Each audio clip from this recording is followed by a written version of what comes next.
The eagerly anticipated Smart #3 has finally landed in Malaysia. With 3 variants and prices starting at just 175,000 ringgit, this is now the most affordable way to get into an all-electric coupe SUV. My name is AIMAN ABDULLAH, this is Malaysian Motoring, and this is our launch coverage of the new Smart #3.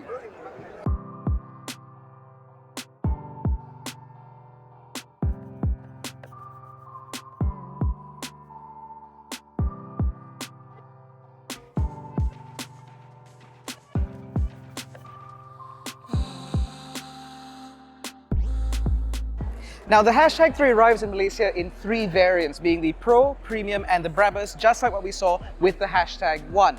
Now for the #3, starting with the Pro, it is powered by a 44 kilowatt-hour LFP battery, which gives it an WLTP range of about 325 kilometers. If you step up to the rear-wheel drive #3 Premium, you then get an NMC battery of 66 kilowatts, giving this car a total range of 455 kilometers. Now, the top of the range #3 naturally is the #3 BRABUS, which trades a little bit of range in exchange for explosive performance, allowing the car to go from 0 to 100 in just 3.7 seconds. However, range is still better than the #1, up to 415 kilometers on the WLTP cycle.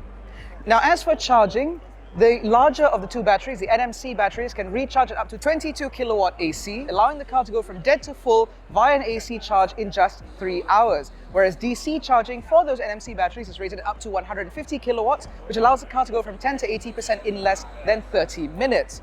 Now for the Pro and the smaller LFP battery, it charges at just 7.4 kilowatts AC, but DC charging is still a relatively impressive 130 kilowatts, which means that again, you can charge from 10 to 80% in less than half an hour.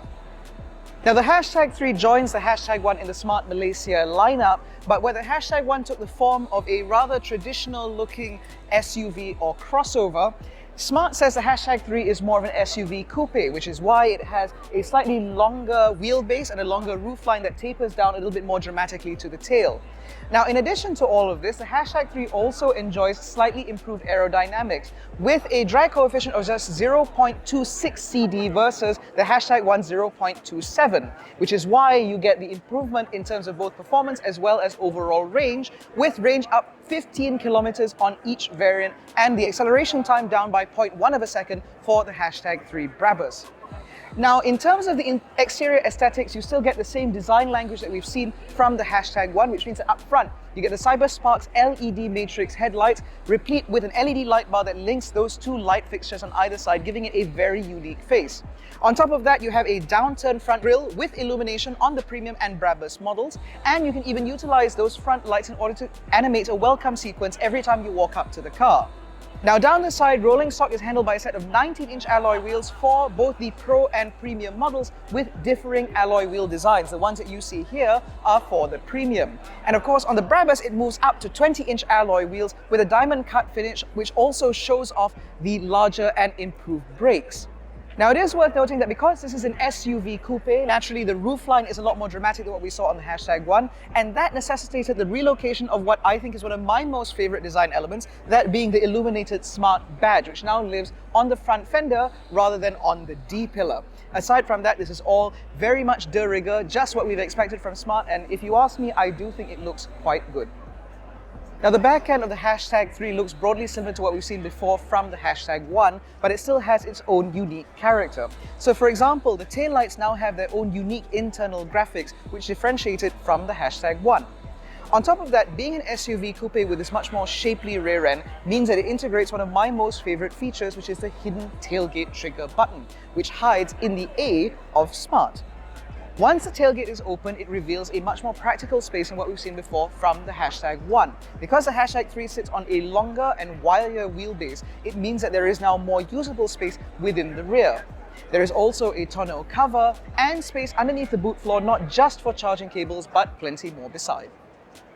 Now, the interior of the #3 is a slightly different affair from what we saw from the #1. But I really do mean slight. So for starters, the central air conditioning vents are now done in 3 circular vents rather than the 2 pillbox vents that we used to get. On top of that, we now have a new seat design for the hashtag 3, where you now get an integrated headrest as well as these lovely smart studs along the place, which certainly look fantastic. On top of that, you now have more interior colorway options with this particular car done with a lovely black and brown upholstery option for the seats, which I think look fantastic. And you even get more of that brown upholstery up on the dash top, and you even have contrast stitching in a bright lime green, which I think looks really eye-catching. Now, certain things in this car have not changed. So for starters, we still get this enormous freestanding touchscreen, which not only looks good, but also operates really well too. You have plenty of apps, there are plenty of settings, and everything runs in here, which also unfortunately includes the HVAC controls, but at least it lives on a panel that is largely visible all the time at the very bottom of the screen. In addition to that, we also get another screen up ahead just behind the steering wheel, as one would expect a normal instrument cluster to be. And although this is a relatively small screen, it does a very good job at displaying all the information that you need at a glance. This is perhaps the best setup we've seen so far better than the enormously large instrument cluster from the BYD Seal, and certainly better from the lack of an instrument cluster from the Tesla Model 3.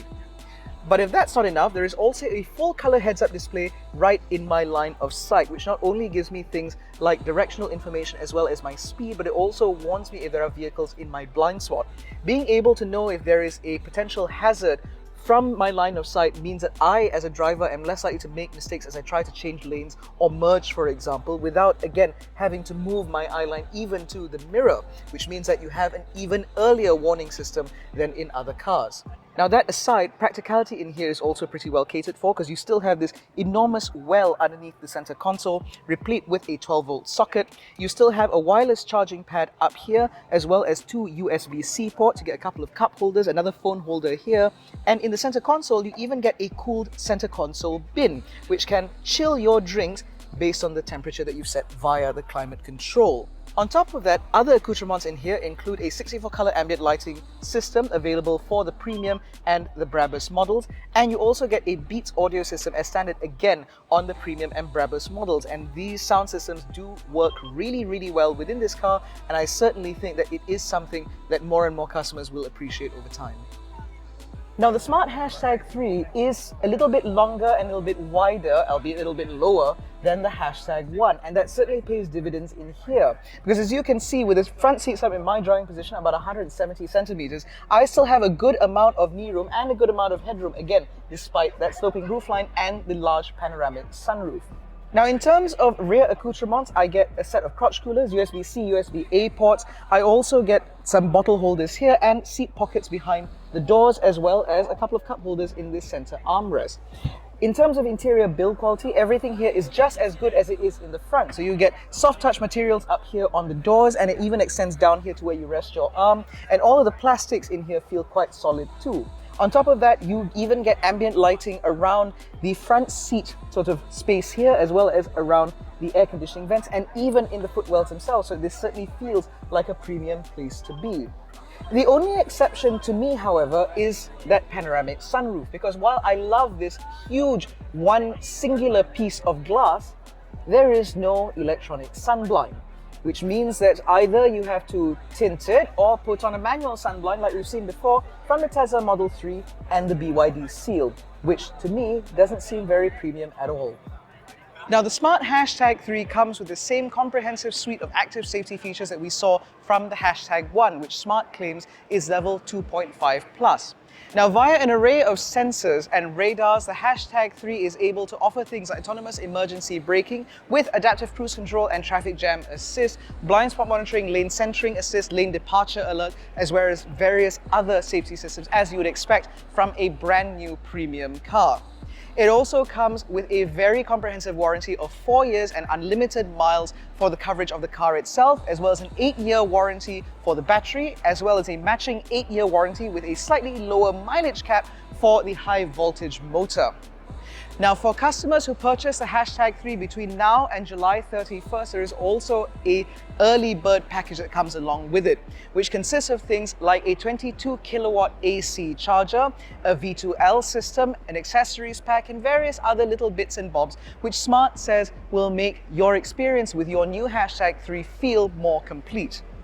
Now, just to recap, the smart hashtag 3 is now available in Malaysia with prices starting at 175,000 ringgit for the hashtag 3 Pro, rising to 215,000 ringgit for the hashtag 3 Premium, and then going straight up to 255,000 ringgit for the hashtag 3 BRABUS. The car is available in a variety of colors as well as a new matte blue, which I think looks absolutely sensational. Let us know what you think about the new smart hashtag 3 in the comment section below, because we think that this has the makings of becoming a new segment leader.